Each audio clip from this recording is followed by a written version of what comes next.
President Levin, Dean Lorimer, faculty, students, thank you so much for making me feel so welcome here at Yale.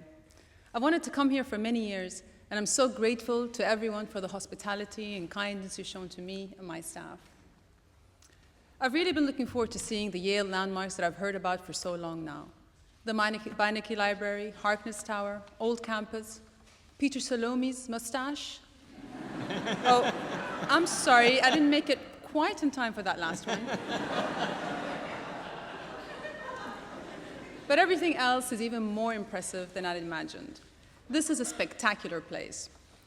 Indeed, I have to admit, as I was preparing for this visit, I wondered what on earth I could tell you that you didn't already know.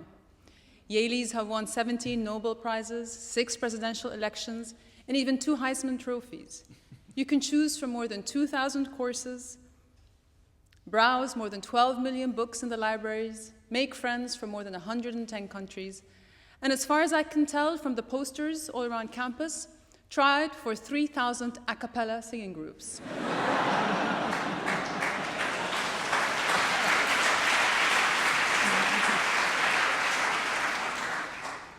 So rather than try to compete with all of that, I thought I'd speak from my own experience. I thought I'd offer an Arab perspective on my part of the world and our hopes for peace and progress, especially with regard to the Israeli-Palestinian conflict. And I'm guessing since you made the time to be here today when you could have been doing something really important, like researching a paper or visiting a professor or calling your mom to tell her just how much you love her, that this is an audience that already cares about international relations. But I do realize that foreign policy isn't typically a top concern for the American public, and especially not in a time of economic hardship at home. A poll earlier this year found that 75% of Americans agreed terrorism should be one of President Obama's top priorities, but almost no other foreign policy issues made it to the top 20 list. So I don't expect that the Arab-Israeli conflict is foremost on most people's minds. Yet, in many ways, that conflict is at the core of US-Arab relations, or at least at the core of Arab public opinion of America. When Arabs were asked in a poll this spring what 2 steps by the US would improve their views of the United States the most, more than 40% said a peace agreement between Israel and Palestine. The same poll found that 99% of people put the conflict in their top 5 priorities, and 1 in 3 say the Palestinian issue is their #1 concern. That's because, for us, the occupation is a hurt we feel each day. In Jordan, nearly 1/3 of our population are Palestinian refugees. Look at the people sitting on either side of you. Imagine one was a refugee, forced to seek haven in your country because her family had been driven from their own. In Jordan, we have to be concerned with the conflict because we are living with its consequences. We don't have the luxury of shifting our focus away. We know as well that the crisis in Palestine does not exist in a vacuum. What happens in Palestine is related to what happens in Iraq, in Lebanon, in Syria. The longer the conflict in Palestine persists, the weaker the moderate majority becomes, the more extremists gain leverage they can exploit, and the greater the risk of instability throughout our region. So, we appreciated President Obama's outreach in his Cairo speech. We appreciated his acknowledgement that the conflict remains a major source of tension between us, and his pledge to pursue a 2-state solution with patience and dedication. We appreciated the appointment of Senator George Mitchell as a special envoy. But we are impatient. When it comes to Palestine, time has not been a friend. To the contrary, sometimes Palestine seems like the land that time forgot. You know, when I started college back in 1988, Europe was divided. The United States had an existential foe called the USSR. Much of Latin America was ruled by juntas, South Africa by apartheid. Civil conflicts had been raging for decades, from Guatemala to Northern Ireland. Nelson Mandela lived in a cell, and Palestine was occupied. These were the problems we used to describe as intractable, even insoluble. Yet, hatreds have given way to handshakes, prisoners have become presidents. But not in Palestine. In Palestine, walls are going up, not coming down, 400 kilometers to be precise. The decades have brought what feels like an endless parade of starts and stalemates, missed opportunities, shattered hopes, and diminishing returns. And I'm not here to talk about blame. That doesn't get us anywhere. It's like tracing your finger on a Mobius strip, going round in an infinite loop. But coming from Jordan, I feel I must speak for those voices that Americans rarely hear, to describe the sense of identity theft that Palestinians have endured for over 60 years. Because their pain is about more than just the loss of their land, their olive trees, their livelihoods. Their grief is about more than just being kicked out of their homes in which their families have lived for generations. As one scholar put it, land is the geography of the Palestinian soul. Their very understanding of who they are is deeply rooted in the context of their environment. So each new claim on their ever-shrinking space feels like a blow to their very existence. Having no place to call their own is like having no identity at all. Think about it. When you enroll here at Yale, one of the first things you receive is an ID. It allows you access to residential colleges, dining halls, the library stacks. It opens doors. It gets you in. It shows that you belong. And when you leave Yale, you get a piece of paper to carry with you, a diploma that gives you status before you ever have to say a word. In the West Bank and Gaza, young people like you are given an ID as well. But this ID is not about access. It's only about limitation. It limits the boundaries of where they can go, what they can do, who they can be. It's a constant reminder that in others' eyes, they are less valuable, less important, simply less. UN sources report that almost 40% of the West Bank is now covered by settlement-related Israeli infrastructure: barriers, buffer zones, military bases, barbed wire, and barricades. Parents can't get to work. Students can't get to class. Sick people can't get to hospitals. All traffic is stopped, from people on foot to cars and trucks to ambulances. The wait can be hours, often only to find that passage is refused, relatives detained on their way to a family wedding, children searched, their notes ripped from their school books, grandparents forced to stand for hours holding packages and heavy bags. The unpredictability, anxiety, and humiliation are as wearing as the delay. And so much more than freedom of movement is lost when each day is defined by these checkpoints, with armed soldiers demanding Hawiyya, ID, Hawiyya, ID. Show me proof that you exist. The degradation is compounded by the sense that no one cares, that the outside world is oblivious to the hardships Palestinians endure, especially in Gaza, where for 2 years, families have faced the collective punishment of blockade. And for 3 months at the start of this year, they were subjected to devastating attack with no place to run and nowhere to hide, not even UN hospitals or schools. Today, 1 million people, almost 70% of Gaza's population, are refugees. Homes lie in rubble. Hospitals lack power. Sewage pipes threaten to burst. The economy has totally, utterly collapsed. Unemployment is approaching 50%.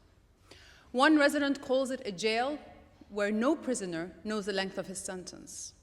And not one penny of the billions of dollars pledged for reconstruction has gotten through. More than half the population of Gaza is under the age of 18. Children did not create this conflict, but they are its greatest victims. Just listen to the words of the 4 small children who were found by the Red Cross in January in the shell-battered neighborhood of Zaytoun, clinging to their mother's corpses. They couldn't speak. They were too weak to stand. They hadn't eaten for days, while the firefight raged outside the door and their families died inside. They survived, and they're alive, but that's not the same as surviving. These children had nothing but their mother's love, and now they have lost that too. And the worst threat of all is the cynicism so many people feel, the sense that Middle East peace is hopeless, that we'll never find a solution. Because if we throw up our hands and say, this problem is too hard, we're not just writing off a process or writing off a roadmap. We're writing off people's lives. But let me be clear. It isn't just the Palestinians' lives that are at stake here. Israelis, too, need a future of peace and security. They, too, need to be free of wailing sirens announcing an attack. And they, too, need to grow up without the shadow of walls and watchtowers. For as a columnist from a leading Israeli daily wrote this spring, one of the casualties of occupation may be a healthy state of Israel itself. So what must be done? On the political front, we need courage, accountability, and action.